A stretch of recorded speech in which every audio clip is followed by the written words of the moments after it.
मित्रों, आज हम जो भी कथा सुनाने जा रहे हैं वह जो भी स्त्री नवरात्रि से 20 दिन पहले अगर सुन लेती है उसकी मनोकामना पूर्ण होती है। तो मित्रों, आज हम अपनी माता और बहनों से कहेंगे यह कथा पूरी सुनना। और अब हम अपनी कथा प्रारंभ करते हैं। पौराणिक कथा के अनुसार देवताओं के गुरु बृहस्पति जी ने ब्रह्मा जी से कहा कि हे ब्राह्मण श्रेष्ठ, चैत्र एवं आश्विन मास के शुक्ल पक्ष में नवरात्रि का व्रत किया जाता है। इस व्रत का क्या फल मिलता है, इसे किस प्रकार करना उचित रहता है और सर्वप्रथम इस व्रत को किसने किया था, यह सारी बातें मुझे विस्तार पूर्वक कहिए। बृहस्पति जी का ऐसा प्रश्न सुन ब्रह्मा जी ने कहा, हे बृहस्पति, समस्त प्राणियों के हित की इच्छा से आपने बहुत अच्छा प्रश्न किया है। जो प्राणी मनोरथ पूर्ण करने वाली दुर्गा, महादेव, सूर्य और नारायण का ध्यान करते हैं वे मनुष्य धन्य हैं।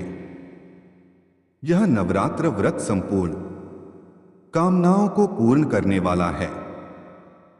इसके करने से पुत्र की कामना वाले को पुत्र, धन की लालसा वाले को धन, विद्या की चाहना वाले को विद्या और सुख की इच्छा वाले को सुख मिलता है।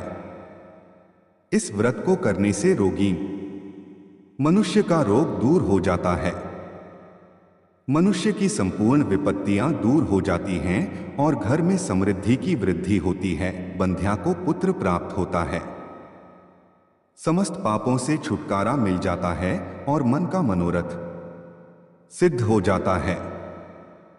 जो मनुष्य इस नवरात्रि व्रत को नहीं करता वह अनेक दुखों को भोगता है और कष्ट व रोग से पीड़ित हो अंगहीनता को प्राप्त होता है। उसके संतान नहीं होती और वह धन धान्य से रहित हो भूख और प्यास से व्याकुल घूमता फिरता है तथा संज्ञाहीन हो जाता है।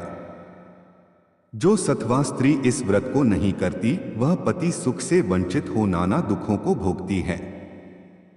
यदि व्रत करने वाला मनुष्य सारे दिन का उपवास नहीं कर सके तो एक समय भोजन करे और 10 दिन बांधवों सहित नवरात्रि व्रत की कथा का श्रवण करे तो भी उसे फल की प्राप्ति होती है। हे बृहस्पति, जिसने पहले इस महाव्रत को किया है वह कथा मैं तुम्हें सुनाता हूं, तुम ध्यानपूर्वक सुनो। इस प्रकार ब्रह्मा जी का वचन सुनकर बृहस्पति जी ने कहा, हे देव, मनुष्यों का कल्याण करने वाले इस व्रत के बारे में सुनने के लिए मैं तैयार हूं। ब्रह्मा जी ने कहा, आश्विन मास के शुक्ल पक्ष की प्रतिपदा से लेकर 9 दिन तक विधिपूर्वक व्रत करना चाहिए। यदि दिन भर का व्रत नहीं कर सके तो एक समय भोजन करना चाहिए। विद्वान ब्राह्मणों से पूछकर घट स्थापन करें और वाटिका बनाकर उसको प्रतिदिन जल से सींचें। महाकाली, महालक्ष्मी और महासरस्वती देवी की मूर्तियां स्थापित कर उनकी नित्य विधि सहित पूजा करें और पुष्पों से विधिपूर्वक अर्घ्य दें। बिजौरा के फल से अर्घ्य देने से रूप की प्राप्ति होती है। जायफल से अर्घ्य देने से कीर्ति, दाख से अर्घ्य देने से कार्य की सिद्धि होती है। आंवले से अर्घ्य देने से सुख की प्राप्ति और केले से अर्घ्य देने से आभूषणों की प्राप्ति होती है। इस प्रकार पुष्पों व फलों से अर्घ्य देकर व्रत समाप्त होने पर 9वें दिन यथा विधि हवन करें। खांड, घी, गेहूं, शहद, जौ, तिल, बिल्व, बेल, नारियल, दाख और कदम आदि से हवन करें। गेहूं से होम करने से लक्ष्मी की प्राप्ति होती है। खीर एवं पुष्पों से धन की और बेल पत्तों से हवन सुख की प्राप्ति होती है। आंवले से कीर्ति की और केले से पुत्र की, कमल से राज सम्मान की और दाखों से संपदा की प्राप्ति होती है। खांड, घी, नारियल, शहद, जौ और तिल तथा फलों से हवन करने से मनोवांछित वस्तु की प्राप्ति होती है।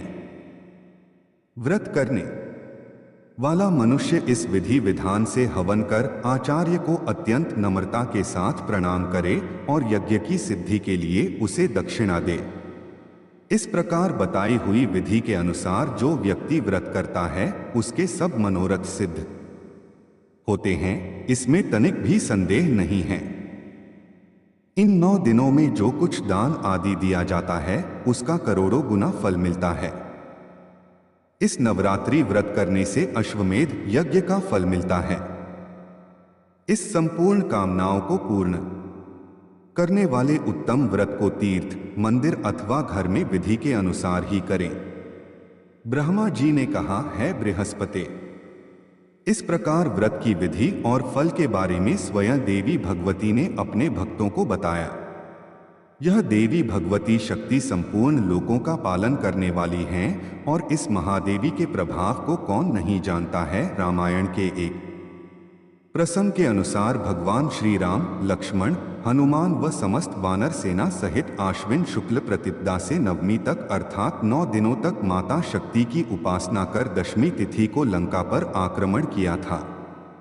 इस प्रकार हम देखते हैं कि नवरात्रों में देवी दुर्गा की पूजा अर्चना, उपासना और आराधना के पीछे कई पौराणिक कथाएं प्रचलित हैं और मान्यता यह भी है कि इसके बाद से ही नवरात्रि की पूजा आरंभ हुई और माता दुर्गा की पूजा आराधना होने लगी। मित्रों, मेरी माताएं बहनों, अगर आपको मेरी सुनाई हुई कथा अच्छी लगी हो तो प्लीज़ हमारे चैनल को सब्सक्राइब कर देना और अपनी माता बहनों को ज़रूर शेयर करना। माता रानी आप पर सदा कृपा बनाए रखेंगी।